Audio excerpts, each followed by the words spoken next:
இந்த நாளிலும் உங்களோடு நான் பேசும்படியாக கர்த்தர் எனக்கு கொடுத்த இருதயத்தில் ஏவின ஒரு வசனத்தை உங்களோடு பகிர்ந்து கொள்ளும்படியாக ஆசைப்படுகிற கலாத்தியர் 5ஆம் அதிகாரம் 24ஆம் வசனத்தை என்னோட எடுத்தவர்கள் வாசிக்கலாம். கலாத்தியர் 5ஆம் அதிகாரம் 24ஆம் வசனம். கிறிஸ்துவின் உடையவர்கள் தங்கள் மாம்சத்தையும் அதன் ஆசை நிச்சயம் சிலுவையில் அறைந்திருக்கிறார்கள். போதும், இங்க பாருங்க. இந்த நாளில் நம்ம அதிகமா தியானிக்க போகிற காரியம் சிலுவையை குறித்து தான் நம்ம தியானிக்க போகிறோம். இந்த சிலுவை என்பது கிறிஸ்தவர்களுக்கு ஒரு அடையாளமா இருக்கிறது. இன்னைக்கு நீங்க எங்க வேணா, எந்த சபை வேணா போங்க, ரோமன் கேத்தலிக்கா இருக்கட்டும், இல்ல ஒரு பெண்டிகாஸ்ட் சர்ச்சா இருக்கட்டும், சிலுவைனாலே எல்லாருமே விரும்புவாங்க. ஒரு இந்து சகோதரனை பார்த்தேன், அவர் பார்த்தா ஒரு கிராஸ் அவர் டாலரா போட்டிருந்தார். ஒரு இஸ்லாம் சகோதரரை பார்த்தேன், அவர் அந்த டாலர் கிராஸை போட்டிருந்தார். அப்போ நினைச்சேன், அது யாரா இருந்தாலுமே அந்த கிராஸ் அதிகமாக விரும்புகிறாங்க. அது ஏன்? அது மாடலாக இருக்குதா, ஸ்டைலாக இருக்கு. ஆனால் பழைய ஏற்பாட்டில் பார்த்தீங்கன்னா இந்த சிலுவை என்பது ஒரு நல்ல ஒரு ஆசீர்வாதமான ஒரு சொல்லத்தக்கதான ஒரு சின்னமே கிடையாது. ஏன் தெரியுமா? சிலுவையில் அறையப்பட்டவன் சபிக்கப்பட்டவன் என்று வேதம் சொல்லுகிறது.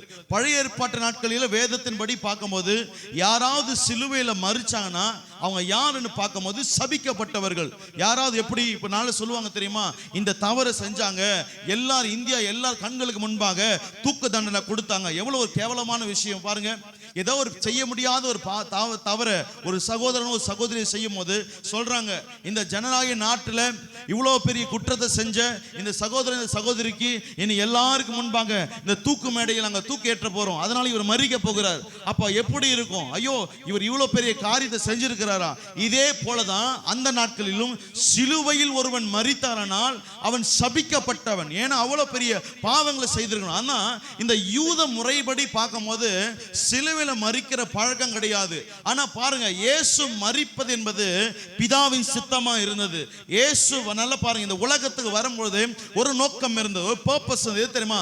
மரிக்கணும். யாராவது நீங்க பிறக்கும் போது ஞாபகம் வந்த பிறகு நான் ஒரு நாள் இப்படி மரிக்க போறேன், அதுக்கு தான் நான் வாழ்றேன். நீங்க எதுக்கு வாழ்றீங்க? நான் எதுக்கு வாழ்றேன்? பிள்ளைங்களுக்காக வாழ்றேன், எனக்காக வாழ்றேன். ஆனா இயேசு பாருங்க, பிறந்தது முதல் அவர் பிறப்பதுக்கு முன்பாகவே இருந்த நோக்கம் என்ன தெரியுமா? இவர் மரிக்க வேண்டும், இவர் மரிக்க வேண்டும். அதுதான் நோக்கம். எனக்கு ஆண்டவராகிய இயேசு கிறிஸ்துவிட பிடித்த ஒரு காரியம்னா, நம்ம எல்லாம் பிறந்தது ஒரு நோக்கம் உண்டு, வாழ்வதற்காக, நம் குடும்பங்களுக்கோடு சந்தோஷமா இருப்பதற்காக. ஆனா இயேசு பிறந்ததே மரிப்பதற்காக. அவர் உயிரோடு வாழணும், ஒரு 100 வருஷம் வாழணும், நல்லா அவருக்கும் உலகத்தான போல மற்ற வாழ்க்கைன்னு கிடையாது. அவர் எதற்காக அனுப்பப்பட்டாரோ அது செய்யும்படியாக இயேசு வாழ்ந்தார். அவர் வாழ்ந்த நாட்கள்ல பார்க்கும்போது 30 வருடம் வேதம் சொல்லுகிறது ஒரு கார்பெண்டர், அதாவது ஒரு தச்சனாக அவர் இருந்தார். அவர் 30 வருடம் வரைக்கும் யாருக்குமே தன் இயேசு என்பதை, ரட்சகர் என்பதை வெளிப்படுத்தவே இல்லை. எங்கேயுமே போயிட்டு பாருங்க, இன்னும் அடுத்த 31வது வருடத்திலிருந்து இந்த உலகத்தையே ரட்சிக்க போகிறவர் நான் தான். என்ன பிதா எப்படிப்பட்டவர் அனுப்புகிறார் தெரியுமா? என்னுடைய நோக்கம் என்ன தெரியுமா? அது எங்கேயுமே அவர் சொல்லல. 30 வருடங்கள் வரைக்கும் இயேசுவானவர் தன்னை காத்து கொண்டார். உங்க வாழ்க்கையிலும் பாருங்க, சில நாட்கள் உங்க வாழ்க்கைக்கு மிகவும் மோசமான நாட்களா இருக்கும். அந்த நாட்கள் ஆண்டவர் உங்களை மறைத்து வைத்திருப்பார். உங்க மேல ஒரு பெரிய தரிசனம் இருக்கலாம், ஒரு பெரிய திட்டங்கள் இருக்கலாம், பெரிய நோக்கங்கள் இருக்கலாம். எல்லாமே சடுதியிலே ஒரு நாள் எல்லாமே வந்துன்னா இது இந்த நாள் தான் நிறைவு, அப்படி கிடையாது. ஆண்டவர் சில காலங்கள் உங்களை பாதுகாத்து வைப்பார். யாருக்குமே உங்களுக்கு தெரியாது நீங்க ஏன் இப்படி இருக்கிறீங்க, உங்க சூழ்நிலை ஏன் இப்படி இருக்குது, உங்க குடும்பம் ஏன் இப்படி இருக்கிறது. நீங்க கடந்து வந்த பாதையில பாருங்களேன், நான் ஏன் இப்படிப்பட்ட பாதையில கடந்து வந்தேன் உங்களுக்கு தெரியவே தெரியாது. ஆண்டவராக இயேசு கிறிஸ்துவை ஆண்டவர் 30 வருடங்கள் இப்படிதான் வைத்திருந்தார். தச்சனாக பார்க்கும் போது எல்லாம் என்ன பண்ணிருப்பாங்க, இந்த பாருங்க, இந்த பெஞ்ச், இந்த புல்பீட் கூட செய்யும் போது என்ன நினைப்பாங்க, இது சர்ச்சுக்காக செய்யறோம். ஆண்டவராக இயேசு கிறிஸ்து எத்தனையோ முறை டேபிள் செஞ்சிருக்கலாம், சேர் செஞ்சிருக்கலாம், என்னென்ன காரியங்களை செஞ்சிருக்கலாம். வாங்க போல நினைச்சிருப்பாங்க இவர் ஒரு தச்சனுடைய மகன். ஆனா 31வது வருடத்தில் வரும்பொழுதுதான் அவன் ஞானஸ்தானம் எடுக்கும் பொழுது வேதம் சொல்லுகிறது, இவர் தேவனுடைய குமாரன், நீங்கள் பார்க்கிறபடி யோசேப்பின் மகன் அல்ல. அப்ப எல்லாருக்கும் ஆச்சரியமா இருந்தது, இவர் தேவனுடைய குமாரனா? எப்படி? இது வானத்திலிருந்து சத்தம் உண்டானது. நல்லா பாருங்க, அந்நாள் முதற்கொண்டு இயேசுவானவர் ஒரு தீர்மானத்துக்கு வருகிறார். நான் வாழப் போகிறது பிதாவின் நோக்கத்துக்காக, பிதாவின் சித்தத்தை செய்வதற்காக. எதுக்காக? நான் மரிக்க வேண்டும். ஆண்டவன் இந்த மரிப்பதற்காகவே ஒவ்வொரு முறையும் அங்க சதி செய்யறோம். அவரை பிடிக்கும் போது, ஜனங்க கொலை செய்யும் போது என்ன சொன்னாரு, இன்னும் என் நேரம் வரல, இன்னும் என் வேலை வரல. ஏன் தெரியுமா? ஆண்டவருக்கு நல்லாவே தெரியும் நான் எப்ப மரிக்க போகிறேன். நான் வாழ போறது 3.5 வருஷம் தான். இந்த 3.5 வருஷத்துல நான் மரிக்க போகிறேன். எல்லாரும் உங்களுக்கு தெரியும் ஒரு சம்பவம் கேளுங்க. எல்லாரும் சொல்லுவாங்க இயேசுவானவர் 3.5 வருஷம் வாழ்ந்தாரு, 3.5 வருஷம் தான் ஊழியம் செஞ்சாரு. இயேசு 3.5 வருஷம் ஊழியம் எதை அடிப்படையில் சொல்றாங்க தெரியுமா? இயேசுவானவர் வாழ்ந்த நாட்களில வேதத்துல 3 பஸ்கா பண்டிகையை கொண்டாடினதாக ரெக்கார்டு இருக்கும். நீங்க மத்தேயு, மார்க்கு, லூக்கா, யோவான் எழுதின சுவிசேஷங்களை பார்த்தீங்கன்னா 3 பஸ்கா வேண்டும். ஒரு வருஷத்துக்கு ஒரு முறை தான் பஸ்கா பண்டிகையை கொண்டாடுவாங்க. அப்ப இயேசுவானவர் கடைசியாக கொண்டாடின அந்த பஸ்காவை கணக்கிடும் பொழுது 3 வருடங்கள். அதனால்தான் 3 வருடங்கள் ஊழியம். நல்லா கொஞ்சம் பாருங்க. இன்னைக்கு வெள்ளிக்கிழமை. இதுக்கு முன்பாக என்ன நடந்தது? இயேசுவை அவர்கள் கொலை செய்வதற்கு முன்பாக, அவர் மரிப்பதற்கு முன்பாக என்ன நடந்தது கொஞ்சம் பார்க்கலாமா? பஸ்கா பண்டிகை வருகிறது. இயேசு சொல்லுகிறான், இங்க இருக்கிற ஒருவன் என்னை காட்டி கொடுக்க போகிறான், அவன் முத்தத்தினால் என்னை காட்டி கொடுக்க போகிறான். இயேசுவானவை இது அறிந்த பிறகு நல்லா பாருங்க, அவர் அப்பத்தை எடுத்து திராட்சரசத்தை கொடுத்த பிறகு கொஞ்சம் அந்த சம்பவத்தை அப்படியே என்னோட கொஞ்சம் பாருங்க. இதை நடந்த பிறகு ஆண்டவர் என்ன பண்றாரு? ஜெபிக்கும்படியாக கெத்செமனே தோட்டத்துக்கு போறார். இரவெல்லாம் ஜெபிக்கிறார். ஜெபிக்கும் போது சீஷரிடத்துல கேட்கிறாரு, இத பாருங்க, தேவனுடைய வேலை வந்துடுச்சு. வேலைன்னா என்னது? நான் மரிக்க போகிறேன், எனக்காக நீங்க ஜெபம் பண்ணுங்க சொல்லும் பொழுது அங்க யூதாஸ் இல்ல. யூதாஸ் ஏற்கனவே பிசாசினால் ஏவப்பட்டு காட்டி கொடுக்கும்படியா போய்விட்டான். இப்போ சீஷர்கள் என்ன பண்றாங்கன்னா தூங்குறாங்க.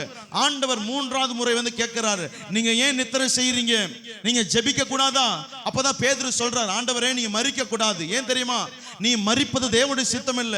அப்பதான் ஆண்டவர் சொல்றாரு, அப்பாலே போ சாத்தானே, தேவனுடைய சித்தம் நிறைவேறணும். அப்பதான் ஆண்டவர் சொல்றாரு, பேதுரு சொல்றாரு, ஆண்டவரே நான் உமக்காக மரிக்கவும் ஆயத்தமா இருக்கு. கொஞ்சம் கவனமா கேளுங்க. சிறு பிள்ளைங்க அங்கங்க போக கூடாது. நான் ஏற்கனவே சொல்லியிருக்கிறேன். இங்க பாருங்க, இயேசுவானவர் சொல்லுகிறாரு, சேவல் கூவுவதற்கு முன்னே நீ என்னை 3 தடவை மறுதலிப்பா. இந்த காரியம் நடந்த பிறகு யூதாஸ் வருகிறான். யூதாஸ் வந்த பிறகு அவன் முத்தத்தினால் காட்டி கொடுக்கிறான். அப்பதான் ஆண்டவர் சொல்லுகிறார், மனுஷகுமாரனை முத்தத்தினால் காட்டி கொடுக்கிறார் யூதாஸ் அப்படின்னு சொல்லும் பொழுது அவன் போயிடுறான். இப்ப இயேசுவை என்ன பண்றான்னா நல்லா பாருங்களேன், ஒரு இரவு முழுவதும் என்ன பண்றான்னா அவரை வந்து ஒரு இடத்துல அவர் சிறைசாலையில வீட்டுல வைக்கிறாங்க. இந்த இடத்துல வைக்கும் போது இரவெல்லாம் சிறைசாலையிலே இருக்கிறார். இந்த அண்ணா காய்பா என்று சொல்லப்பட்ட அவர்களுடைய வீட்டில் என்ன பண்றாருன்னா ஒரு சிறைசாலை வீட்டிலே இருக்குது. அது முழுவதும் இரவில் இருக்கிறார். இப்ப என்ன ஆகுதுன்னா இப்ப என்ன பண்றான்னா முதலாவது என்ன பண்றாங்கன்னா பிலாத்துல கொண்டு வராங்க. இவனை பார், தேவ தூஷணம் செய்தான், இவன் மரிக்கணும், இதெல்லாம் சொல்லும் பொழுது சொல்லுகிறான், இவனிடத்தில் ஒரு குற்றத்தை நான் காணவில்லையே அப்படி சொல்லும் பொழுது சொல்றாங்க. இவங்க யூதர்கள் பிரஷர் பண்றாங்க, இயேசுவை எப்படின்னா கொலை செய்யணும். அப்ப பாக்குறான், உங்களுக்கு என்ன இயேசுவை தண்டிக்கணுமா? அப்ப என்ன பண்றான்னா 1 39 முறை, நல்ல கவனமா கேளுங்க, சாட்டியினால அடிக்க சொல்லுகிறான். ஏன் 1 39 முறை தெரியுமா? ஒரு மனிதனை 40 முறை அந்த வாரினால் அடிச்சிட்டாங்கன்னா அந்த தண்டனை நிறைவேறிடும். இப்ப இயேசுவை தண்டிக்கணும், ஆனா அந்த அந்த அந்த காரியத்துல இருந்து அவர் விடுதலை அடையக்கூடாது. என்ன தெரியுமா? ஒரு குற்றவாளிக்கு 5 வருஷம் தண்டனைனா அந்த 5 வருஷம் முடியக்கூடாது, 4.5 வருஷம். இதே போலதான் 1 39 முறை இயேசுவை சாட்டினால் அடிக்கிறாங்க. நல்லா கேளுங்க, இயேசுவை சாட்டினால் அடித்து நம்ம நினைக்கிறது போல ஏதோ ஒரு இதில் அடிச்சாங்க, அப்படி கிடையாது. அந்த கொக்கி பார்த்தீங்கன்னா இப்படி இருக்குமா, அதை அடிச்சாங்கன்னா அது எடுக்கும் போது அந்த சதை அப்படியே பிச்சுட்டு வந்துருமா. அதாவது ஊக்கு போல இருக்குமா, அந்த ஒரு செயின் போல இருக்குமா. அந்த ஊக்கு ஓரத்துல பாத்தீங்கன்னா, அந்த செயின் ஓரத்துல ஊக்கு மாதிரி இருக்குமா. ஒரு சாட்டியில பாத்தீங்கன்னா கிட்டத்தட்ட ஒரு 10 ல இருந்து 20 இருக்குமா. அதை நினைச்சு பாருங்க. ஒரு முறை ஒரு முதுகுல அடிச்சாங்கன்னா முதுகுல இருக்கிற சதை அப்படியே பிரிச்சுட்டு வருமா. இப்படி 1 முழு சரீரத்திலையும் கையிலிருந்து உள்ளங்கால் வரையில் 1 39 முறை இயேசு அடிச்சாங்க. வேதத்தில் ஆராய்ச்சியாளர் சொல்றாங்க, இயேசு ஒரு அடியிலையும் பார்க்கும் போது சதை அப்படியே பிச்சுன்னு வந்துருச்சான். முதுகுல முன்னாடி பின்னாடி எல்லாம் இயேசுவை எப்படி அடிச்சான்னு நினைக்கிறீங்க? நிர்வாணப்படுத்தினாங்க தெரியுமா? அவர் இருந்த ட்ரெஸ் எல்லாம் கழட்டிட்டாங்க. அவரை நிர்வாணப்படுத்தி அவர் அடிக்கும் பொழுது சதைகள் எல்லாம் கிழிக்கப்பட்ட ரத்தங்கள் வந்துதான். அப்பதான் நினைக்கிறாங்க, நீ அப்ப தண்டனை கொடுக்கப்படுகிறது, அப்பதான் நீ யூதருடைய ராஜா தானே. ராஜாவை எப்படிதான் நாங்க பார்ப்போம், முட்கிரீடம் வைப்போம். உனக்கு எங்கடா கிரீடம் தேவைப்படுகிறது? உனக்கு கிரீடம் வைக்க முடியாது, முள்ளினால கிரீடம் வைக்க. நல்லா பாருங்க, அந்த நாட்களில் இயேசுக்கு வைத்த முள் கிரீடம் எப்படி தெரியுமா? அந்த முள்ளுடைய அளவு மட்டும் நீளம் பார்த்தீங்கன்னா 2.5 இன்ச் இருக்குமா. அந்த 2 ல இருந்து 1.5 இன்ச் இருக்குமா. அதை வைத்து என்ன பண்ணாங்கன்னா அதை அமுக்குனாங்களாம் பாருங்க. அந்த முள்ளுல விஷத்தன்மை இருக்குமா. அது இறங்கும் போது கிட்டத்தட்ட மூளை வரைக்கும் இறங்குச்சான். அந்த விஷத்தன்மை ஏறுச்சுன்னா ஒரு மனிதனுக்கு மயக்கம் வந்துடும், நிற்கவே முடியாதாம். அந்த நேரத்துல தான் இயேசுவை பாருங்க, சிறைசாலை அனுபவம். அவர் சாட்டினால் அடிக்கிறாங்க, அந்த முற்கிரீடம் வைக்கிறாங்க. இயேசு பலவீனப்பட்டவரா இருக்கிறார், சாப்பாடு எதுவும் சாப்பிடல, தண்ணி எதை குடிக்கல. இப்ப நல்ல என்ன காரியம் நடக்குதுன்னா, இப்ப வந்து யூதர்கள் என்ன பண்றாங்கன்னா பிலாத்துக்கு முன்பாக நிறுத்துறாங்க. கொஞ்சம் கவனமா கேளுங்க. பிலாத்துக்கு முன்பாக நிற்கும் பொழுது சொல்லுகிறாங்க, பிலாத்து சொல்லுகிறான், இந்த மனிதனை ஒரு குற்றமும் நான் இவனுக்குள் காணவில்லை. நீங்க என்ன குற்றம் சொல்றீங்க? இவன் தேவதூஷன் சொன்னா எல்லாம், இவன் மரணத்துக்கு ஏதுவான ஒரு குற்றமும் இல்லை. அந்த நாட்டில் இருந்த பாலிடிக்ஸை பாருங்க. இந்த யூதர்கள் ரொம்ப யாரை சார்ந்திருந்தாங்கன்னா பிலாத்தை சார்ந்திருந்தாங்க. இந்த பிலாத்தும் இந்த யூதர்கள் அதிகமா சார்ந்திருந்தாங்க. இப்ப இந்த பிலாத்து இந்த சித்தத்தை நிறைவேற்றனா, யூதர்கள் வைக்கிற கோரிக்கை நிறைவேற்றனா, அங்க இருக்கிற எல்லா யூதர்களும் பிலாத்துக்கு விரோதமா எழும்பிடுவாங்க. இதனால பிலாத்துடைய ராஜ்யபாரமே அசைக்கப்பட்டுடும். இதனால என்ன பண்ணிடான்னா, ஒரு மனிதனுக்காக என்னுடைய ராஜ்யத்துக்கு ஏன் தடை வரணும், இந்த யூதர்களை ஏன் பகைக்கணும்? யூதர்கள் அநியாயமா சொல்லுகிறாங்க, அவனுக்கு நல்லாவே தெரியும். அப்பதான் சொல்லுகிறான், சபையார் எல்லாருக்கும் முன்பாக ஒரு பாத்திரத்தை கொண்டு வாங்க. ஒரு பாத்திரத்தை கொண்டு வராங்க. அவன் சொல்லுகிறான், இப்போது என் கையை கழுவுகிறேன், இந்த குற்றமற்ற ரத்தத்தை, இந்த சாபம் என் மேல என் குடும்பத்தின் மேல வராதபடி இந்த குற்றமற்ற ஒரு மனிதனை மரணத்துக்கு நேரம் ஒப்புவிக்க தீர்ப்பு சொல்ல நான் பாத்திரம் சொல்லும் போதுதான் அங்க இருக்கிற யூதர்கள் சொல்றாங்க, அந்த குற்றமுள்ள ரத்தத்தை நீ வேணா சாபம் இல்லைன்னு நினைக்கலாம், அந்த சாபம் எல்லாம் என் மேலையும் என் பிள்ளைகள் மேல வரட்டும். அப்பதான் என்ன பண்றான்னா, பிலாத்து யூதரிடத்தில் முதல் முறையாக இயேசுவை முற்றிலும் ஒப்பு கொடுக்கிறான். இப்ப யூதர்கள் நினைக்கிறாங்க, நம் வசம் வந்து விட்டது, இவர்கள் என்ன வேணா செய்யலாம். அப்பதான் தீர்மானம், நாங்க என்ன செய்ய வேண்டும், நான் உனக்கு என்ன செய்ய வேண்டும். அப்பதான் பிலாத்து நினைக்கிறான், ஒரு மனிதனை விடுதலை ஆக்கிடலாம். ஏன் தெரியும், அந்த நாட்களில் வருஷந்தோறும் ஒரு மனிதனை விடுதலை ஆக்குவாங்க, ஒரு குற்றவாளியை. அப்ப சொல்லுகிறான், இங்க பாருங்க, பரபாஸ் என்ற ஒரு மனிதன் இருக்கிறான், ஏசுனை இருக்கிறான், 2 பேருமே இருக்கிறாங்க. இவன் ஒரு கொலை செய்கிறவன், ஒரு கள்ளன். இவர்கள் 2 பேர்ல யார் அவங்களை விடுவிக்கணும்? இப்ப பிலாத்து நினைக்கிறான், ஒருவேளை இவனை காட்டில இயேசுவான கொஞ்சம் நீதிமானா இருப்பாரு, இவங்க மனம் இறங்குவாங்க. பிலாத்தோட சிந்தனையை பாருங்க, அவன் எவ்வளவு ஒரு அந்நியனாக இருந்த போதிலும் இயேசு மேல எவ்வளவு அக்கறை உள்ளவனா இருக்கிறான். ஏன் தெரியுமா, அவன் குற்றமற்றவர், அவர் எந்த ஒரு குறை இல்லவே. அதனால சொல்லுகிறான், இவரை விடுவிக்க முடியுமா? ஆனா யூதர்கள் சொல்றாங்க, நீங்க வந்து பிலாத் எனக்கு வந்து இந்த பரபாசை தான் நீங்க விடுதலையாக்கணும். ஜனங்கள் ஆச்சரியப்படுறாங்க. அப்பதான் சொல்றாங்க, அப்ப இந்த இயேசுவை நாங்க என்ன செய்யணும்? பிலாத்து கேட்கிறான். அப்ப ஜனங்கள்லாம் சொல்றாங்க, இவனை கொலை செய்ய வேண்டும். எப்படி கொலை செய்ய முடியும்? முடியாது. இல்ல, எங்க சட்ட திட்டத்தின்படி, நல்லா கேளுங்க, யூத சட்டத்தின்படி ஒரு மனிதனை சிலுவையில் அறைய முடியாது. இப்பதான் யூதர்கள் தீர்மானம் பண்றாங்க, இயேசுவை கொலை செய்ய வேண்டுமானால் நம்முடைய சட்டத்தின்படி கொலை செய்ய முடியாது, இவனை பிலாத்திரத்தில் கொண்டு போனோம். ரோமுடைய சட்டத்தின்படி சிலுவையில் ஒருத்தனை கொலை செய்யலாம். இவன் பிலாத்துக்கு விரோதமா குற்றம் செய்தான், ரோமுக்கு விரோதமா குற்றம் செய்தான், வரி கட்டக்கூடாதுன்னு சொன்னா. இப்பதான் பிலாத்து ஒப்பு கொடுக்கும் போது என்ன செய்ய வேண்டும்? கொலை செய்ய வேண்டும் சிலுவையினால. அப்பதான் முழுமையாக ஒப்பு கொடுக்கும் பொழுது இயேசுவானவர் அந்த சொன்ன சிறைசாலை அனுபவம், சாட்டினால் அடிக்கப்பட்டது, அவர் வேர்க்கல முள்கிரீடம். இப்ப பாருங்க, உணவில்லை, தண்ணீர் இல்லை, எதுவும் இல்லை. இந்த சிலுவை எடுத்துக்கொண்டு கொல்கதா என்று சொல்லப்பட்ட மலை வரைக்கும் அவர் சுமந்து கொண்டே போகிறார். போகும்போதுதான் இந்த சிமியோன் என்று சொல்லப்பட்ட ஒரு மனிதனை கேட்கிறாரு, நீ இதை சுமக்கறியான்னு போய் கேட்கிறாங்க. இவன் சுமக்கிறான். நல்லா நினைச்சு பாருங்களேன், இயேசுடைய மனநிலைமை எப்படி இருந்திருக்கும் பாருங்க. தாகம், ஏன் இதை நான் ஒப்பு கொடுக்கப்பட்டேன், பிதா ஏன் இதை அனுமதித்தாரு? நேற்று இரவுல இருந்து நான் கெத்செமனேல போராடி கொண்டிருக்கிறேன், ஆண்டவரே இந்த பாத்திரம் நீங்குமானால் நீங்கட்டும், ஆகியில என் சித்தம் இல்லை. இயேசு நினைத்தா நம்மளை கொலை செய்ய போகிறாங்க, ஆனா இவ்வளவு ஒரு ட்ரையல் அண்ட் டெம்ப்டேஷன் வரும்னு இயேசு நினைச்சே பார்க்க. நல்லா பாருங்க, இந்த குட் ஃப்ரைடே சர்வீஸ்ல நம்ம என்ன புரிந்து கொள்ளணும் தெரியுமா? நம்ம வாழ்க்கையில எப்போதும் மகிழ்ச்சிகள், சந்தோஷங்கள் நிறைந்த ஒரு வாழ்க்கை தான். ஆனா நிறைய நிமித்தம் ஆண்டவர் சொல்லுகிறார், என்னை ஒருவன் பின்பற்ற விரும்பினால் தன்னைத்தானே வெறுக்கணும், தன்னைத்தானே வெறுக்கணும், தன் சிலுவையை சுமக்கணும். இந்த இடத்துல தான் எல்லாருக்கும் இடிக்கும். என்ன தெரியுமா? தன் சிலுவையா? இயேசு எனக்காக சிலுவை சுமந்தாரு, அப்படி கிடையாது. உன் சிலுவையை நீ தான் சுமக்கணும். ஏன் தெரியுமா? இயேசு சுமக்கும் பொழுது நல்லா பாருங்க, அவர் எப்பவுமே சொல்லுவாங்க, இயேசு வந்தார், ரட்சித்தாரு, எல்லா ஜனங்களும் விடுதி. அப்படி கிடையாதுங்க. ஒரு மனிதன் என்ன உலகத்துல எல்லாவற்றையும் கடந்து போவானோ, இயேசு எல்லாவற்றையும் கடந்து போனார். எல்லாவற்றையும் கடந்து போனா. எத்தனையோ அண்ணா தான் சொல்லுவாங்க, எத்தனையோ தெய்வங்கள் இருக்கிறது, எத்தனையோ கடவுள் இருக்கிறது. இது மத்தியில இயேசு எப்படி உண்மையான தெய்வம், எப்படி உனக்காக ரத்தம் சிந்தினா, இயேசு என்ன செய்தார் என்ன தெரியுமா? எந்த கடவுளும் மனிதன உலகத்துல வந்து கஷ்டப்படல. ஆனா நீ ஆராதிக்கிற தெய்வம் ஒருவர் மாத்திரம்தான். அவர் இந்த உலகத்துக்கு வந்து உனக்காக பாடுகள் பட்டார், உபத்திரவம் பட்டார், சிலுவை சுமந்தார், முட்கிரீடம் அனுபவித்தார், அவர் வாரினால் அடிக்கப்பட்டார். இது மாத்திரம் இல்ல, அங்க இருக்கிற ஜனங்களா சொன்னாங்க, அவன் எப்போ மரணத்துக்கு ஒப்பு கொடுத்தாங்களோ காரி உமிழ்ந்து துப்புனாங்களாம். ஏன் தெரியுமா? அவர் மூஞ்சில உமிழ்ந்து துப்புனாங்களாம். என்ன தெரியுமா? உலகத்தை ரட்சிக்கிற வந்து சொன்னியே, இப்ப உன்னை நீ ரட்சித்துக்கொள். எலியாமின் தேவன் என்று சொன்னியே, நீயே இப்ப ரட்சித்துக்கொள். காரி உமிழ்ந்து துப்புனாங்களாம். அப்பதான் இயேசுவை கடைசியா அந்த 3 மணி நேரத்துல இயேசுவை கொலை செய்து அது மரிக்க வேண்டும் என்பதற்காக சிலுவையில வைக்கும் போதுதான் 7 வார்த்தைகளை பேசுகிறான். எங்குமே வேதத்துல 7 வார்த்தை சொல்லப்படல. 7 வார்த்தை 1 2 3 4 இயேசு பேசினாக சொல்லப்படல. எப்பவுமே நல்லா தெரிஞ்சுக்கொள்ளுங்க, ஒரு நல்ல குடும்பத்துல வாழ்ந்தவங்க மரிக்கிற நேரத்துல கடைசியா ஒரு வார்த்தை பேசுவாங்க. என்ன தெரியுமா? உன்னுடைய சொத்து எல்லாம் பந்தெல்லாம், உன் சொத்து எல்லாம் இங்கதான் எழுதி வச்சிருக்கிறேன், உனக்கு கொடுக்க வேண்டிய பணம் இங்கதான் இருக்குது, நீ நல்லா பார்த்துக்கணும். இதெல்லாம் தெரியுமா?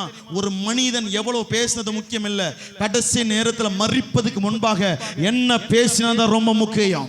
அதே போலதான் ஆண்டவராக இயேசு கிறிஸ்து இந்த உலகத்துல வாழ்ந்த பொழுது எவ்வளவு சத்தியங்களை பேசினார், எவ்வளவு காரியங்களை பேசினார். ஆனா ஜீவனை விடுவதற்கு முன்பாக ஒரு 7 காரியங்களை பேசினார். ஏன் 7 காரியம்?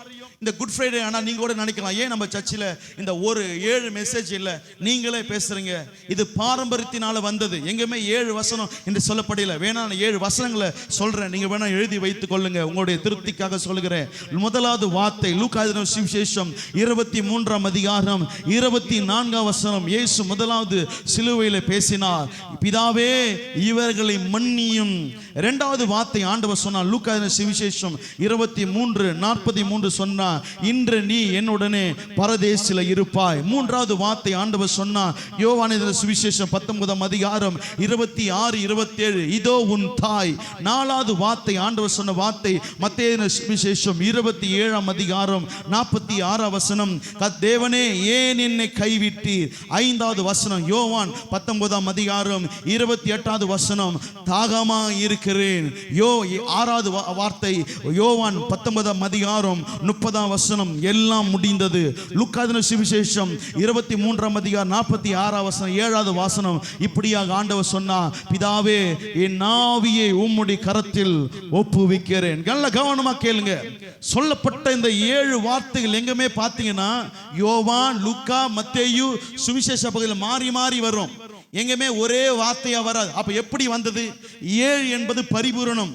ஆகவே இயேசு பேசின 7 வார்த்தைகளை அவர்கள் பரிபூர்ணத்துக்காக 7 என்ற லெட்டர் கொடுத்தாங்க. இப்ப நம்ம பாரம்பரியத்தினால என்ன பண்றோம்? குட் ஃப்ரைடே சர்வீஸ் வரும்போதெல்லாம் ஏதோ ஒரு 7 வசனத்தை நம்ம தியானிக்கணும். இப்ப முதல்ல இவங்க பேசுவாங்க, என்ன பேசுவாங்க? பிதாவே இவங்க தங்க செய்யறது என்ன தெரியாம செய்கிறார்கள், இவர்களை மன்னி. ஒரு பாட்டு பாடுவாங்க, ஒரு மெசேஜ் கொடுப்பாங்க, மறுபடியும் ஒரு பிரேயர் பண்ணுவாங்க. இப்படியே 7 வார்த்தை தியானிச்சுட்டு திருப்தியோட போகுது. அப்படி கிடையாது. இயேசு மரித்ததனுடைய நோக்கத்தை நீ அதிகமாக அறிய வேண்டும். இயேசு மரித்ததனுடைய வேலையை அதிகமாக புரிஞ்சு கொள்ள வேண்டும். இயேசு எதற்காக மரித்தார், எப்படி மரித்தார், என்ன நோக்கத்துக்காக மரித்தார், இதை நீ புரிந்து கொள்ளும் போதுதான் இந்த குட் ஃப்ரைடே சர்வீஸ்ல கர்த்தர் உன்மேல் வைத்திருக்கிற நோக்கத்தை நீ அதிகமாக புரிந்து கொண்டு என்ன உபத்திரம் வந்தாலும் என்ன பாடு வந்தாலும் அவரை விட்டு விலகாதபடி நல்ல கையை தட்டி தேவனை மகிமைப்படுத்துங்க பார்க்கலாம். ஆண்டவருக்காக வாழ்கிற நான் எந்த சூழ்நிலையிலும் அவரை விட்டு விலகாதபடி தொடர்ந்து நான் பின்பற்றுவேன், தொடர்ந்து அவருக்காக ஓடுவேன். ஹல்லேலூயா, ஹல்லேலூயா. ஒரு நாத்திகன் உலகத்துல, நல்ல கவனமா கேளுங்க, ஒரு நாத்திகன் சொன்னானா, நாத்திகனா தெரியுமா? கடவுளை இல்லை சொல்றேன். அவன் சொன்னானா, இந்த கிறிஸ்தவன்லாம் பைத்தியக்காரனுங்க. கிறிஸ்தவன்றவங்களாம் யாரு சொல்லுங்க பார்க்கலாம்? பைத்தியக்காரனுங்க. ஒரு மனுஷன் செத்ததுக்காக போயிட்டு இவனுங்க எல்லாம் போயிட்டு சபையில போயிட்டு ஆராதிக்கிறாங்க. யாரனா செத்த போனதுக்காக போயிட்டு இந்த குட் ஃப்ரைடே சர்வீஸ்ல போய் ஆராதிப்பாங்களா? நான் நினைச்சு பாருங்களேன், ஒருத்தர் மரிச்சிட்டாரு, அதை போய் ஒரு மனுஷன் மரிச்சதுக்காக இந்த கிறிஸ்தவ ஜனங்களுக்கு அறிவே இல்லை. குறிப்பா இதை படிச்சிருக்கிறாங்க, இவனும் அறிவே இல்லை. இப்படி பேசினானா?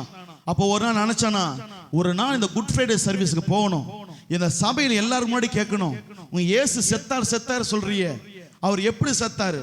குற்றவாளியா தானே செத்தாரு, அவரை ஏன் நீ நீதிமான்னு சொல்ல, இதை போய் நான் சொல்லணும் சொல்லிட்டு ஆலயத்துக்கு வேகமா வந்தானா.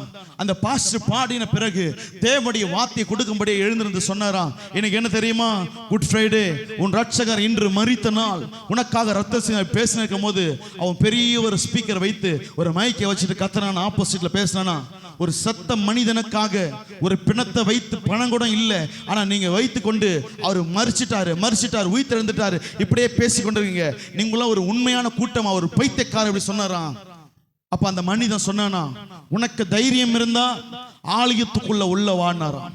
அந்த மனிதன் உள்ள வந்தானா. இப்ப சொன்னாராம், நீ பேசினத நான் உனக்கு இடம் தர்றேன், இதே புல்பீட்ல நின்று கொண்டு நீ பேசுனானா. இப்ப அவன் அப்படியே வந்தானா, புல்பீட்ல நின்னு இப்ப பேசுன்னு சொன்னானா.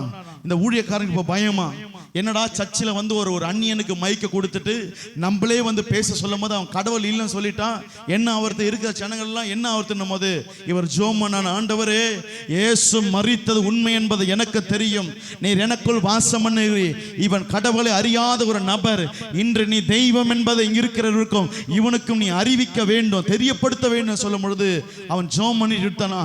இவன் ஆரம்பிச்சானா, உங்களுக்கு எல்லாம் தெரியுமா, ஒரு அமெரிக்கா தேசத்துல மற்ற தேசத்தை காட்டிலும் விஞ்ஞானிகள் எவ்வளவு பேர் தெரியுமா, இப்படி எல்லாம் பேசிக்கொண்டே நான் கடைசியா சொன்னானா, இயேசு கொல்கதா மலையில மரித்தது உண்மைனா, நான் இன்னைக்கு சொல்றேன் அவர் மரிக்கவே இல்லைன்னு சொல்ல வந்தானா பாருங்க. அவன் வாய் பூட்டப்பட்டதா, அவன் வாய் ஊமையாயிட்டானா, அவனால் பேசவே முடியலையா, அவன் பேசவே முடியலையா, அவன் எழுத ஆரம்பிக்கிறானா, இயேசு மரிக்கவே இல்லை, உண்மையான தெய்வம் இல்லைன்னு எழுதும் போது அவனால் எழுதவே முடியலையா. ஒரு நடுக்கம் அவனை பிடித்து கொண்டுதான். இப்ப எல்லா ஜனங்கள் ஆச்சரியப்படுறாங்க, என்ன நடக்குது, இவனை பேச முடியல.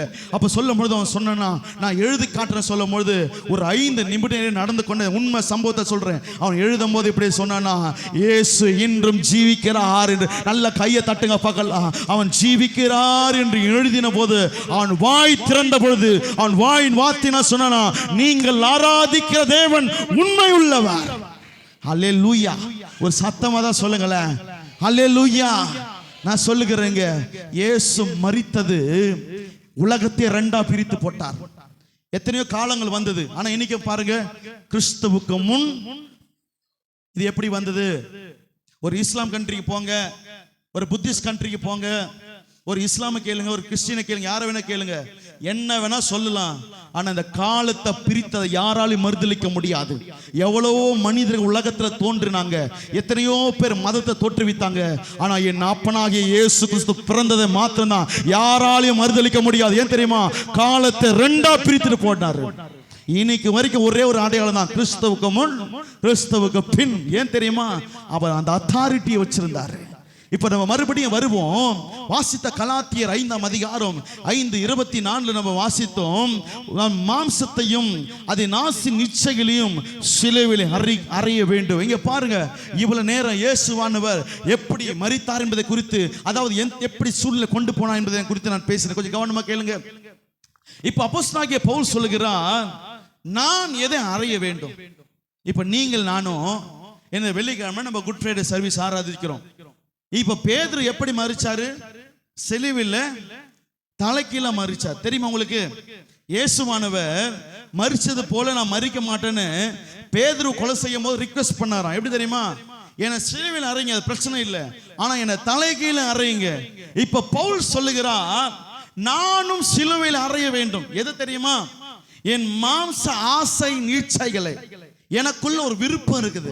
இன்னைக்கு சிலுவையில் அறைய முடியாத ஒரு குணம் என்ன தெரியுமா, உங்களுக்குள்ள இருக்கிற ஆசை நிச்சயின் விருப்பங்கள் எனக்குள்ள இருக்கலாம், உங்களுக்குள்ள இருக்கலாம். இன்னைக்கு பவுல் சொல்லுகிறாரு, நீ அந்த ஆசை இச்சைகள் என்ன பண்ணுமா, இந்த சிலுவையில் நீ அறைய வேண்டுமா. நல்லா பாருங்களேன், எல்லா பிரச்சனைகளுக்கும் முதல் காரணம் தெரியுமா, உங்களுக்குள் உண்டாகிற சுய விருப்பம், சுய இச்சையின் ஆசைகள். இன்னைக்கே நம்ம தடுமாறுகிற ஆவிக்குரிய வாழ்க்கையில நல்லா ஜெபிக்க முடியல, நல்லா பரிசுத்தமா வாழ முடியல, ஏன் தேவனோட நெருங்க முடியல தெரியுமா, இந்த சுயம் இருக்குது பாருங்க, இதை ஜெயிக்கிறது ரொம்ப கடினம். இந்த சுயத்துக்கு மாத்திரம் அதிகமா தீனி போட ஆரம்பிச்சீங்கன்னு வச்சுங்களேன், தீனி என்பது ஒண்ணும் கிடையாது. இது விரும்புகிறத போல எல்லாம் செய்ய ஆரம்பிச்சீங்கன்னு வச்சுங்களேன், ஒவ்வொரு நாளும் இது அப்படியே பெருகி கொண்டே போகும். நீங்க உள்ளான மனுஷன் சின்னதா இருக்கிறத போல இருக்கும், உங்களுக்குள்ள எப்பவுமே எப்படித்தமா இருக்கும்? சுயம் சுயம் சுயம், ஆசை, பார்வையில, செயல்ல, யோசனையில, விருப்பத்துல, எல்லாத்தையும் இதுதான் சொல்றாரு.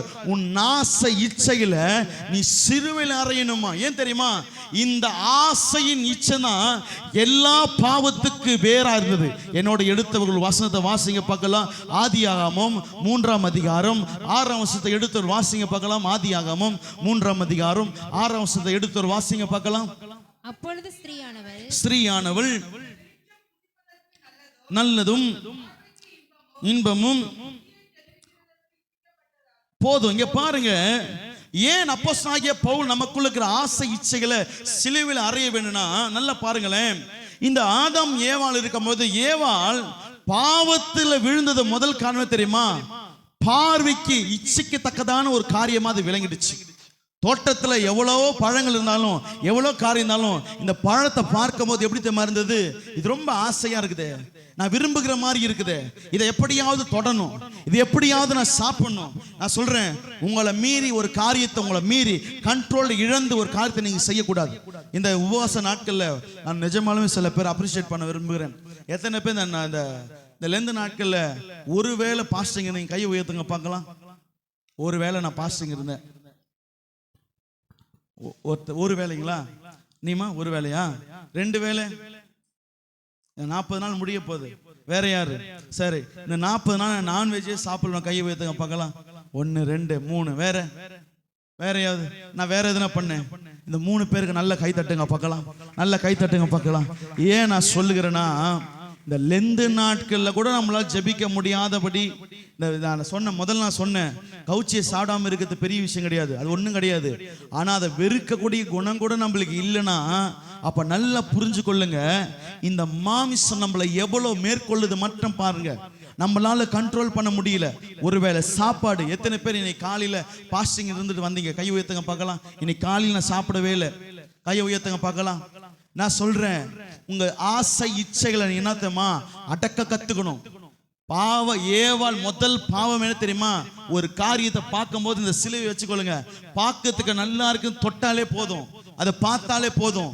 உங்க மாம்சத்துக்குள்ள நல்லா தெரிஞ்சு கொள்ளுங்க, உங்க மாம்சம் ரொம்ப பலனா இருக்கிறது, உங்களை மேற்கொண்டு கொண்டிருக்கிறது. இதைதான் பவுல் சொல்லுகிறார், இந்த குணத்தை நாம் சிலுவையிலே அறைய வேண்டும். ஏன் தெரியுமா? ஏவாள் எனக்கு அதை பார்த்தது நிமித்தம், அந்த கனியை சாப்பிட்டது நிமித்தமாக அங்கதான் பிரச்சனை ஆரம்பிச்சது. இயேசு வருவது நல்லா கேளுங்களேன், இயேசு வருவது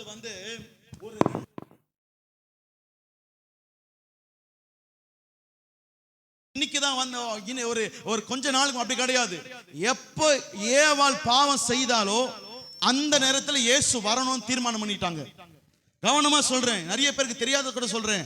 இயேசு இந்த உலகத்துக்கு வரணும் என்பது அந்த நோக்கம், அந்த வெளிப்பாடு எப்ப ஆரம்பிச்சது?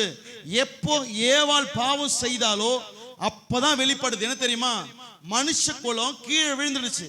இந்த விழுந்து போன ஜனத்தை மறுபடியும் தூக்குறதுக்கு அப்பதான் வேதம் சொல்கிறது, உன் வித்துக்கும் அவள் வித்துக்கும் ஒரு பகையை உண்டு பண்ணுவேன். யார் அந்த வித்துனால் உண்டானதா? இயேசு கிறிஸ்து. கவனமா கேளுங்க, நல்ல கவனமா கேளுங்க. இந்த பிரச்சனை எங்க ஆரம்பிச்சதுன்னா, இப்ப எல்லாருமே சொல்லுவாங்க, காட்ட தீ அணைக்கணும். யாருப்பா கொளுத்துனா, அதே போலதான் இயேசு கிறிஸ்து வருவதற்கு காரணமா இருந்தது யார் தெரியுமா? சொல்லுங்க பார்க்கலாம். இயேசு கிறிஸ்து இந்த உலகத்துக்கு வருவதற்கு காரணமா இருந்தது யார்? சொல்லுங்க பார்க்கலாம். சொல்லுங்க பார்க்கலாம். கிறிஸ்து இந்த உலகத்துக்கு வருவதற்கு யார் காரணமா இருந்தது? ஏவாள் தான் காரணம். மறுபடியும் கவனமா கேளுங்க, இயேசு இந்த உலகத்துக்கு வருவதற்கு காரணமா இருந்தது யார் தெரியுமா? ஏவாள் தான். உங்களுக்கு ஒரே புரியாம இருக்கலாம். என்ன தெரியுமா? மனித குலம் அன்னைக்கு விழுந்துருச்சு பாவத்தினால. கர்த்தர் இங்க வச்சிருந்தார் பரிசுத்தத்துல, அவங்களுக்கு கண்கள் மூடப்பட்டிருந்தது, அவர்கள் நிர்வாணியா இருந்தாங்க. இப்ப நல்லா கேளுங்க, எந்த காரணத்தினால இந்த மனித குலம் விழுந்ததுன்னா, இந்த இச்சை, இந்த பார்வையில இச்சை, இன்பமாக. நல்லா கேளுங்க, இந்த காரியத்தினால விழுந்ததுனால, காரணம் ஒன்று, விழுந்ததுனால இந்த விழுந்தப்பட்ட நிலைமையிலிருந்து ஜனங்களை தூக்கும்படியாக தான் இப்போதுதான் இயேசு ஆண்டவர் சொல்லுகிறார், உன் வித்துக்கும் அவள் வித்துக்கும் பகை உண்டு பண்ணேன். தெரியுமா? விழுந்து போனாங்க பார்த்தீங்களா, இவங்களை மறுபடியும் நான் கொண்டு வந்து நிறுத்தணும்.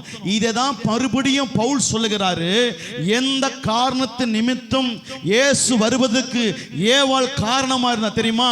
இந்த இச்சை. இப்போது பவுல் சொல்லுகிறார், நான் இப்போது உங்களுக்கு சொல்லுகிறேன், உங்கள் மாம்ச இச்சைகளை சிலுவையிலே அறையணும். கையை தட்டுங்க பார்க்கலாம். இந்த வெளிப்பாடு உங்களுக்கு புரிஞ்சுதான் இல்லையா நான் தெரியல. நல்லா மறுபடியும் புரியாதவங்களுக்கு மறுபடியும் சொல்றேன், இயேசு வருவதற்கு காரணமாய் இருந்தது ஏவாள். காரணம் இச்சை, இச்சைக்கத்தக்கதாக இருந்ததுனால இந்த தவறை மீட்பதற்காக தான் இயேசு வந்தார். இந்த மறுபடியுமாக உனக்குள் ஆண்டு கொண்டிருக்கிற இயேசுவானவரை நீ இழக்க கூடாதபடினால் தான் பவுல் சொல்லுகிறான், உன் ஆசை இச்சைகளை நீ என்ன பண்ணணுமா சொல்லுங்களேன், எங்க அறையணுமா? புரிஞ்சுச்சிங்களா? இந்த சிலுவையில் ஏன் நம்ம அறையணும்னா, இது ஒரு ஏதோம் தோட்டது போல இந்த உலகம். நல்லா கவனமா கேளுங்க, இந்த ஏதோம் தோட்டது போலதான் இந்த உலகமே. ஏதோம் தோட்டம் எப்படி தெரியுமா? எல்லாமே இருக்கும், அதுல இல்லாத எதுவுமே கிடையாது. ஆனா இந்த நடுவுல தான் இந்த பாவம் இருந்துச்சு. இதே போலதான் நீ வாழ்கின்ற உலகத்துல நன்மையும் இருக்கு, தீமையும் இருக்குது. இதை எதை வேணா சூஸ் பண்றது உங்க கையில் தான் இருக்குது. அன்னைக்கு ஏவாள் போயிட்டு ஓடி போயிட்டு எதை பறிக்க கூடாது அதை பறிச்சுட்டா. அது நிமித்தமாக விழுந்து போனாங்க. அது நிமித்தம் இயேசு வந்தார். இப்ப நான் இப்படி சொல்றேன் பாருங்க, இந்த உலகம் தான் ஏதோ தோட்டம் வச்சுங்க. இதுல எல்லா நன்மை தீமை எல்லாமே இருக்குது, ஆசீர்வாதம் இருக்குது, நன்மை இருக்குது, உலகத்துல எல்லா காரியம் இருக்குது. இதுல நீ தான் விரும்பணும். என் ஆசை இச்சைகளை நான் சிறுவேளை அறைந்துட்டு தேவன் விரும்புகிறபடி வாழ்வேனா, இல்ல ஆசை இச்சைகளை நான் அடைக்காதபடி, அதாவது சிலுவையில் அறையாதபடி நான் என்ன மனப்போன போக்கை வாழ்வேனா? அப்படின்னு தெரியுமா?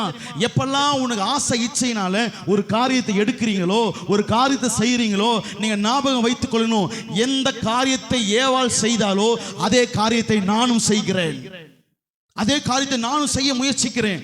உங்களுக்கு மறுபடியும் புரிய சொல்றேன், இந்த உலகமானது ஏதோ தொட்டது போல, இதுல நன்மையும் இருக்கு தீமையும் இருக்குது.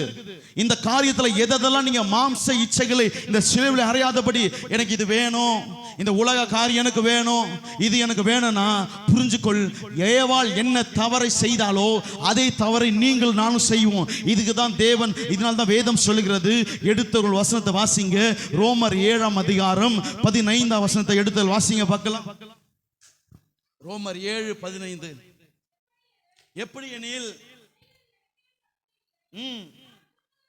நான் விரும்புகிறதை செய்யாமல் வெறுக்கிறதையே செய்கிறேன். இங்க பாருங்க, இந்த 7ஆம் அதிகாரம் முழுவதும் நீங்க பார்த்தீங்கன்னா, ஏன் நான் இதை செய்யறேன்னா, பாவம் என்னை ஆட்கொண்டு கொண்டிருக்கிறது, பாவம் எனக்குள் இருக்கிறது, அதனால் நான் விரும்புகிறதை செய்யாமல் வெறுக்கிறதையே செய்கிறேன்.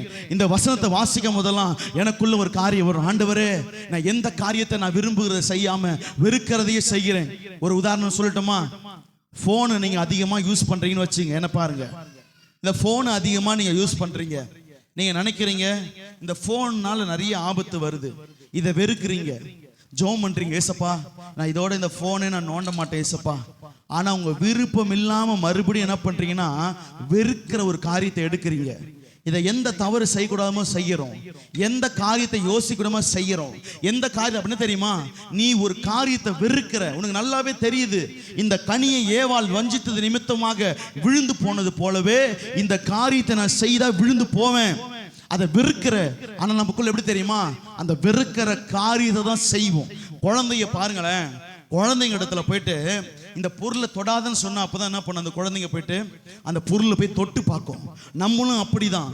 ஆண்ட ஒரு காரியத்தை நம்ம கையில் எச்சரிப்பார், இந்த காரியத்தை நீ செய்யக்கூடாது, இந்த காரியத்தை நீ செய்யக்கூடாது. ஏன் தெரியுமா? இது உனக்கு ஏற்றதல்ல, இது உனக்கு உகந்ததல்ல.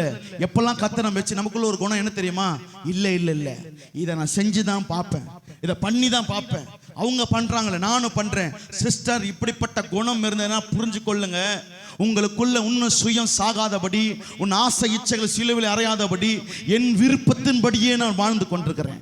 என் விருப்பம், காலைல எழுந்திருப்பேன், சாப்பிட்றது என் விருப்பம், தூங்குறது என் விருப்பம், ஒரு நாள் வீணடிப்பது என் விருப்பம், ஊழியம் செய்யாமல் இருப்பது என் விருப்பம், நான் ஜெபிக்காமல் இருப்பது என் விருப்பம், வேதம் வாசிக்காமல் இருப்பது என் விருப்பம், அசுத்தத்தை தேடி போவது என் விருப்பம். ஏன் தெரியுமா? இது என் வாழ்க்கை, அப்படி கிடையவே கிடையாது. எல்லாவற்றிலும் இந்த சுயத்தை அடக்க கற்றணும். ஏன் தெரியுமா? இந்த சிலுவையில நான் அறைந்து விட்டேன். எப்பெல்லாம் சிலுவையை பார்க்கிறனோ எனக்குள்ள ஒன்று தோன்றணும். என்ன தெரியுமா? என் சுயம் இல்லை, அது செத்துடுச்சு. நான் சிலுவையில் அறைஞ்சிட்டேன்.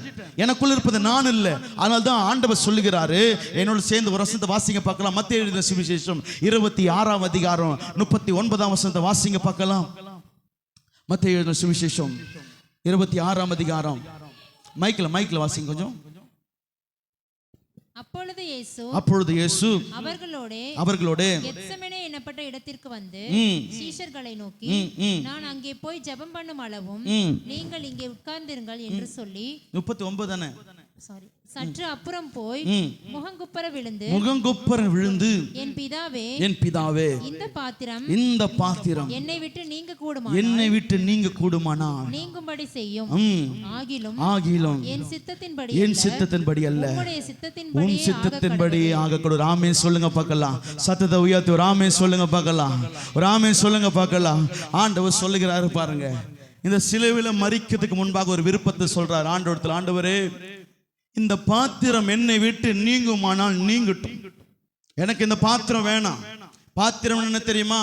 எனக்காக ஆயத்தம் செய்யப்பட்ட ஒரு காரியம். உதாரணத்துக்கு சொல்றேன், உங்களுக்கு புரியுற மாதிரி நான் சொல்றேன். ஒரு பிரியாணி செஞ்சு வச்சிருக்காங்க. அந்த பாத்திரத்துல பிரியாணி இருக்குது. இந்த பாத்திரத்துல என்ன இருக்குது உங்களுக்கு நல்லாவே தெரியும். இப்ப இந்த பாத்திரத்தை சொல்றாங்க, இது உங்களுக்குரியதுதான் சொல்றாங்க. இப்படியும் சொல்றேன், உங்க டிஃபன் பாக்ஸ் இருக்கு. இப்போ ஸ்கூல்ல லைன் உங்க டிஃபன் பாக்ஸ் வச்சுட்டீங்க.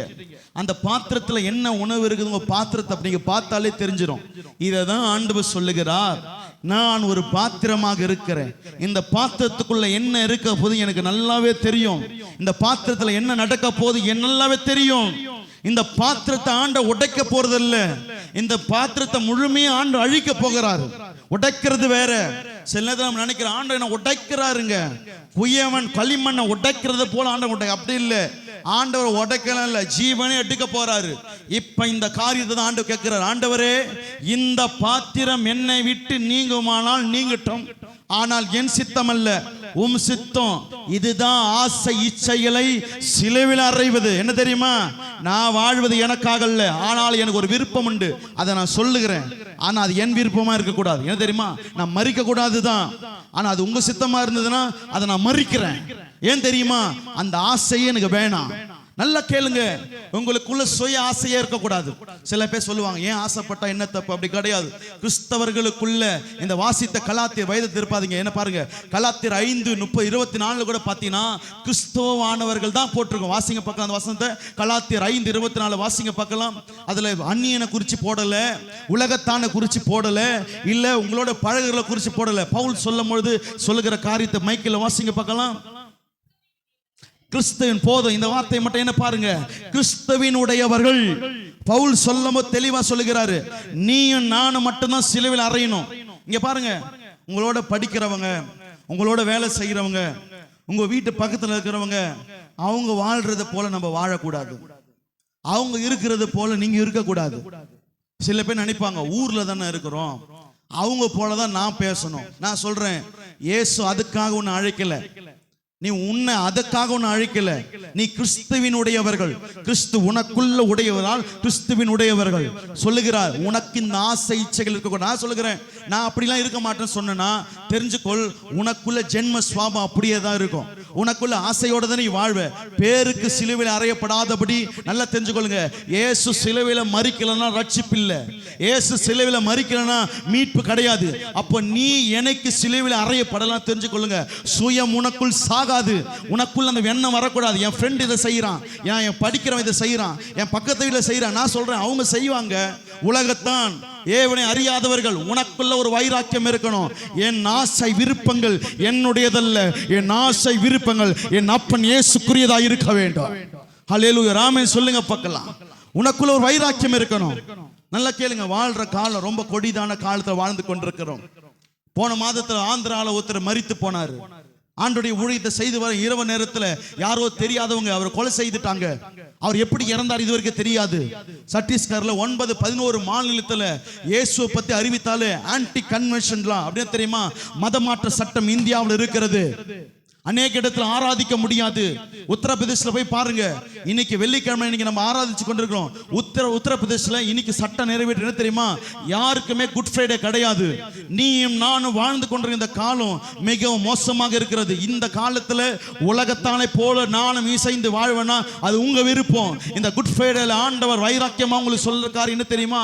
நீ தேவனுடைய பிள்ளையானால், கிறிஸ்துவுடையவரானால் உன் ஆசை இச்சைகளை சிலுவையில் அறைந்து சொல்லணும், ஆகிலும் என் சித்தம் அல்ல உம் சித்தத்தின்படி ஆக கடவுது. உனக்குள்ள அந்த வைராக்கியம் இருக்கணும், அந்த வைராக்கியம் இருக்கணும். இன்னைக்கு நான் இந்த சபையில ஒரு காரியத்தை நான் பார்க்காம இருக்குதுன்னு தெரியுமா? கஷ்டப்படாதீங்க.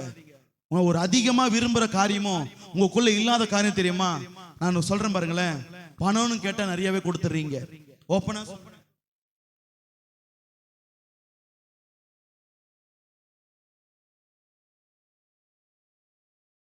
சந்தோஷம் தான். நான் கேட்பதை காட்டின அதிகமா கொடுக்குறீங்க. இப்ப கூட 4 தினத்துல மறுநாள் பூக்கா கேட்கும் போது கொடுத்தீங்க, சாப்பாடுக்காக தரமா நீங்களே தரீங்க, எல்லாம் சந்தோஷம் தான். ஆனா எனக்கு இது என்ன திருப்திப்படுத்தாது. ஒரு மெய்ப்பனாக நான் ஊழியம் செய்வது, நல்லா தெரிஞ்சுக்கொள்ளுங்களேன், கிறிஸ்து வர வரைக்கும் நான் உங்களுக்கு ஊழியம் செய்ய வேண்டுமானால், உங்களுக்கு ஒரு போதகனா இருக்க வேணா, இது என்ன திருப்திப்படுத்தாது. இல்ல கூட்டம் வரலாம், கூட்டம் வராம இருக்கலாம், இல்ல காணிக்க கொடுக்குறீங்க, காணிக்க கொடுக்காம போகலாம், தசம்பாங்க கொடுக்குறீங்க, கொடுக்காம, இதெல்லாம் திருப்திப்படுத்தாது. உண்மையை சொல்றேன், எது நம்ம திருப்திப்படுத்தும்? நீங்க இருக்கிற ஒவ்வொருவரும் வைராக்கியம் இருக்கணும். நான் இயேசுடைய பிள்ளை, இதை நான் செய்ய மாட்டேன். நான் உங்கள் சகோதரியை பார்க்கும்போது, இவர்களை பார்க்கும்போது, ஒரு போதகனாகிய நான் உங்களை குறித்து பார்க்கும்போது ஒரு பெருமிதம் அடையணும். என்ன தெரியுமா? என் சர்ச்சு ஜனங்க, என் விசுவாசிங்க இந்த காரியத்துல மரணமே வந்தாலும் இந்த காரியத்தை செய்ய மாட்டாங்கய்யா, இதை பண்ண மாட்டாங்கய்யா. நான் அப்படி உங்களை குறித்து வைராக்கியம் சொல்லணும். ஆனா உலகத்தான் என்னைக்கெல்லாம் வந்துட்டு இந்த காரியம் உன் சபையிலே இல்லடா, இந்த காரியம் இது இல்லைன்னு சொல்லும் போது நான் சொல்லுகிறேன், எவ்வளவு துக்கப்படுது தெரியுமா நீ இருதயம்? என்ன தெரியுமா? உங்க வீட்டுல சொந்த பிள்ளைகளை குறித்து யாராவது சொல்லும் பொழுது உங்களுக்குள்ள எவ்வளவு துக்கம் வருமோ. உன் பிள்ளை அந்த இடத்துல பார்த்தேன், அந்த தவறு செய்யும் போது உங்களுக்கு எவ்வளவு நோவா இருக்குமோ, எவ்வளவு கஷ்டமா இருக்குமோ. சில நேரம் நான் நினைக்கிறேன், என்னை நான் நினைப்பதை காட்டிலும் என் ஆண்டவராக இயேசு கிறிஸ்து இந்த சபையை பார்க்கும் பொழுது எப்படி நினைப்பா? அநேக இடத்துல காம்ப்ரமைஸ் காம்ப்ரமைஸ் காம்ப்ரமைஸ், உலகத்தோடு காம்ப்ரமைஸ். அவங்க செய்வதை போல நானும் செஞ்சிட்டேன். நான் பண்றது, நான் சொல்லுகிறேன், உனக்கு காம்ப்ரமைஸ் இருந்தேன்னா சிலுவையில் அறை படாத வாழ்க்கை, காம்ப்ரமைஸ் இருக்கவே கூடாது. உனக்குள்ள வைராக்கியம் நான் செய்ய மாட்டேன். சாத்ராக மேஷாக்க போல இருக்கணும். நீ பொருத்தின சிலையை நாங்கள் ஆராதிக்க மாட்டோம். தானியேலை போல பொருத்தின இருக்கணும். நான் இந்த காரியத்தை சாப்பிட மாட்டேன். உனக்குள்ள அந்த வைராக்கியம் இருக்கணும். ஆபிரகாமை போல இருக்கணும். ஏன் தெரியுமா சொல்லுகிறேன்? இந்த ஆசைகள் இச்சைகளை நீங்க அடைச்சிட்டீங்கன்னா, இந்த ஆசை இச்சைகளை சிலுவையில் அரைஞ்சிட்டீங்கன்னா, நான் சொல்லுகிறேன், தேவன் உங்களை மகிமை எடுத்து பயன்படுத்துவாருங்க. இந்த குட் ஃப்ரைடே ஒண்ணே தான் கேட்கிறேன், தேவன் விரும்புகிறபடி வாழ்ந்துருங்க. உங்க சுய ஆசைப்படி வாழாதீங்க. நான் சொல்றேன், ட்ரெஸ் போடுறத கூட இருக்கட்டும், நீங்க தலை வாரத்தை கூட இருக்கட்டும், உங்க பிள்ளைகள் நீங்க நடத்துறத கூட இருக்கட்டும், உங்க வீட்டில் ஒவ்வொரு காரியத்தை நினைச்சு பாருங்களேன். தேவன் இதை விரும்புவாரா? ஒரு ஊழியக்காரத்துல போய் கேட்டாங்களாம், சினிமா பார்க்கறது தப்பா ரைட்டா? உங்களுக்கு கூட ஒரு கேள்வி இருக்கும், சினிமா பார்க்கறது தப்பா ரைட்டா? சில பேருக்கு வேதனையான விஷயம் தெரியுமா? இந்த சர்ச்சில் சில பேரோட ஃபோன் ரிங் டோன் அடிக்கும் போது சர்ச்சிலேயே சினிமா பாட்டு அடிக்குது. அது எவ்வளோ வேதனையாக தெரியுமா? ஒரு கிறிஸ்தவத்தில் இல்லாத பாட்டா இல்லை, ஆனால் பார்த்தா ஒரு சினிமா பாட்டு உங்கள் ஃபோனில் அடிக்க. நிறைய முறை ஒரு ஊழியம் நடக்கும்போது நிறைய நேரத்தில் பார்ப்பேன், சினிமா பாட்டு ஒரு ப்ரேயர் நடக்கும். பாருங்க எவ்வளோ துக்கமான காரியம் பாருங்க. உங்கள் ஃபோனில் ஒரு ரிங் டோன் சபையில் இருக்கும் போது சினிமா பாட்டு அடிக்குதுன்னா ஆராதனை நேரத்தில் அடிக்குது. அது ஒரு தேவன் விரும்பாத ஒரு பாட்டு ஒரு சபையில் ஆராதனை அடிக்கணும் உங்கள் ஃபோன். நான் சொல்கிறேன், முதல்ல அதை மாற்றுங்க. சினிமா மறுபடியும் சொல்கிறேன், அந்த ஊழியர் கேட்டாங்களாம், தப்பா ரைட்டா? ஒன்றுமே சொன்னாராம், ஒரு விஜய் படம் பார்க்கும் போது, அஜித் படம் பார்க்கும் போது, அதை அடிக்கும் போது தேவன் மகிமைப்பட்டா நீ பாருப்பான்ட்டாராம். எதையுமே சொல்லியாம், பாருன்னு சொல்லியாம், பார்க்காம சொல்லியாம். நீ அதை பார்க்கும் போது தேவன் மகிமைப்பட்டாருன்னா நீ செய்யின்ட்டாராம். அப்ப அந்த ஊழியக்காரன் சொல்லும் போது அவன் நினைச்சானா, அஜித் அடிக்கும் போது இது அடிக்கும் போது எங்க தேவன் மகிமைப்படும், அப்ப நான் என்ன பண்ணக்கூடாது, பார்க்க கூடாது. நான் சொல்லட்டுமா, நம்ம சர்ச்சில் 199 பேர் பார்க்குறீங்க. நான் சொல்லணும், ஒன்படியா குறை சொல்லுங்க, அதை நான் விரும்பல. ஒருத்தவங்க குறை இருக்கும் போது குறையே காட்டியிருந்தா நல்லா இருக்காது. நான் இதெல்லாம் ஏன் சுட்டி காட்டுக்கிறேன்னா, இந்த குட் ஃப்ரைடே நாட்கள் இதுதாங்க சரி செய்யணும். ஏன் 40 நாள் சாப்பிடாம இருந்தால் திருப்தி அடையாது. இதை நாம் சரி செய்ய வேண்டும். இந்த சுயத்தை நாம் கண்ட்ரோல்ல வைக்கணும். எதை பார்க்கணும், பார்க்கக்கூடாது, கேட்கணும், கேட்கக்கூடாது, எதை சாப்பிடணும், எப்படி இருக்கணும், எந்த உறவுல இருக்கணும், எல்லாமே உனக்குள்ள ஒரு கட்டுப்பாடு இருக்கணும். ஏன் தெரியுமா? நான் அல்ல, அதான் பவுல் கடைசியாக முடிச்சிடுறேன். அதான் பவுல் சொல்கிறார், இனி நான் அல்ல, கிறிஸ்துவே எனக்குள் வாழ்கிறார். இந்த வசனத்தை மட்டும் சொல்லி முடிச்சிடறேன். ஏன் தெரியுமா அந்த வசனத்தை சொன்னாரு தெரியுமா? அவர் சிலுவையில் அறைந்ததுனால சொல்லுகிறா, இந்த சுயமான இந்த பவுல் நான் வாழல, சுயமான சவுல் வாழல, நான் மரிச்சிட்டேன். நான் எனக்கு இயேசு அறிஞ்சுக்கணும், அவருக்குள்ளே நான் மரிச்சிட்டேன், சிலுவையில் அறைஞ்சிட்டேன். அதனால்தான் சொல்லுகிறான், இனி நான் அல்ல, கிறிஸ்துவே எனக்குள் வாழுகிறார். நான் சொல்லுகிறேங்க, இன்னைக்கு உங்க ஆசை இச்சைகள் சிலுவையில் அறைந்து பாருங்க. இனி நீங்கள்ல, கிறிஸ்துவே உங்களுக்குள் வாழுவார். அல்லேலூயா. கண்களை மூடுங்க பார்க்கலாம்.